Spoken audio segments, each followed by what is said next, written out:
എന്താ സഖാക്കളെ, നിങ്ങൾക്ക് അടൂർ പ്രകാശിനെ ചോദ്യം ചെയ്യണ്ടേ? ഇതാണിപ്പോൾ UDF-കാർ മാത്രമല്ല കേരളം തന്നെ ചോദിക്കുന്ന ഒരു ചോദ്യം. ആരൊക്കെയോ പറഞ്ഞതു പ്രകാരം ശബരിമല MLA കൂടിയായ അടൂർ പ്രകാശ് അന്ന് ശബരിമല കീഴ്ശാന്തിയായിരുന്ന ഉണ്ണികൃഷ്ണൻ പോറ്റിയുടെ കൂടെ സോണിയാഗാന്ധിയെ കാണാൻ പോയത് വലിയ തെറ്റായിട്ടാണ് സഖാക്കൾ കാണുന്നത്.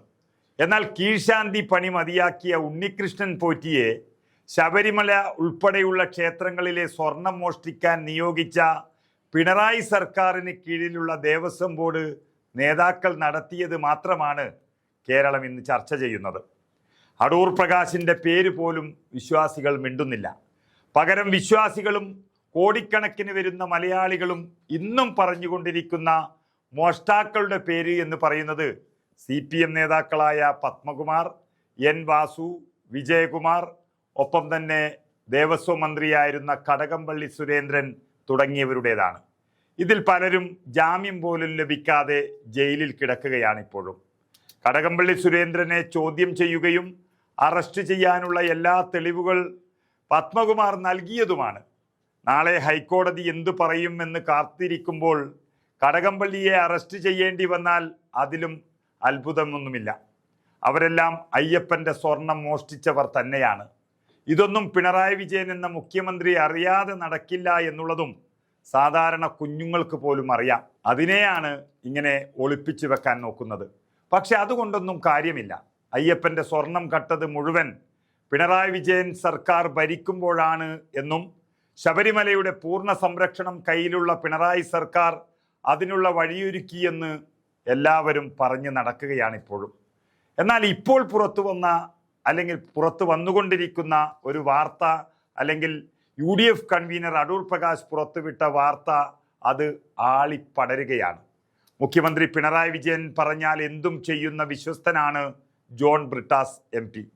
കേരളത്തിലെ വിദ്യാഭ്യാസ നയത്തെ തന്നെ സംഘപരിവാറിൻ്റെ തൊഴുത്തിൽ കൊണ്ടുപോയി കെട്ടി കേരളത്തിൽ സംഘഭാഷകൾ പഠിപ്പിക്കാൻ തുടങ്ങുമ്പോൾ കേരളത്തിലെ യഥാർത്ഥ കമ്മ്യൂണിസ്റ്റുകാർ തന്നെ തള്ളിപ്പറഞ്ഞ മനസ്സുകൊണ്ട് വെറുത്തുപോയ നേതാവാണ് ജോൺ ബ്രിട്ടാസ്. അന്നും ബ്രിട്ടാസ് കള്ളം പറഞ്ഞതാണ് PM ശ്രീയിൽ ഒപ്പുവെച്ചത്. അവസാനം ഈ PM ശ്രീയുടെ സൂത്രധാരൻ ജോൺ ബ്രിട്ടാസിന് നന്ദി എന്ന് പാർലമെന്റിൽ വെച്ച് BJPയുടെ കേന്ദ്രമന്ത്രി ധർമ്മേന്ദ്ര പ്രധാൻ പറയുമ്പോഴാണ് യഥാർത്ഥ ചതിയൻ ഈ ജോൺ ബ്രിട്ടാസ് ആണെന്ന് കേരളം തിരിച്ചറിഞ്ഞത്. സമാനമാണ് ശബരിമലയിലെ മോഷണവും. ജോൺ ബ്രിട്ടാസ് ആണ് എല്ലാത്തിൻ്റെയും സൂത്രധാരനെന്നും മുഖ്യമന്ത്രിക്ക് ധൈര്യം നൽകിയത് എന്നും ആ ഫോണുകളെല്ലാം പരിശോധിക്കണമെന്നും അടൂർ പ്രകാശ് പറഞ്ഞതാണ് ഇപ്പോഴത്തെ ചർച്ച. ജോൺ ബ്രിട്ടാസ് ഒരു ദേവസ്വം ബോർഡ് അധികാരി പോലും ആകാൻ കഴിയാത്ത വ്യക്തിയാണ്. ആ വ്യക്തിയാണ് ഉണ്ണികൃഷ്ണൻ പോറ്റിക്ക് ഫോൺ വഴിയുള്ള നിർദ്ദേശങ്ങളെല്ലാം നൽകിയത് എന്നും അങ്ങനെ നൽകാൻ കഴിയുന്നുണ്ടെങ്കിൽ ആ സ്വർണ്ണക്കൊള്ള ജോൺ ബ്രിട്ടാസിനും കൂടി പങ്കുള്ളതാണ് എന്നാണ് അടൂർ പ്രകാശിൻ്റെ വാദം. അത് എത്തിച്ചേരാൻ പോകുന്നത് വലിയ ജനരോഷത്തിലേക്കാണ്.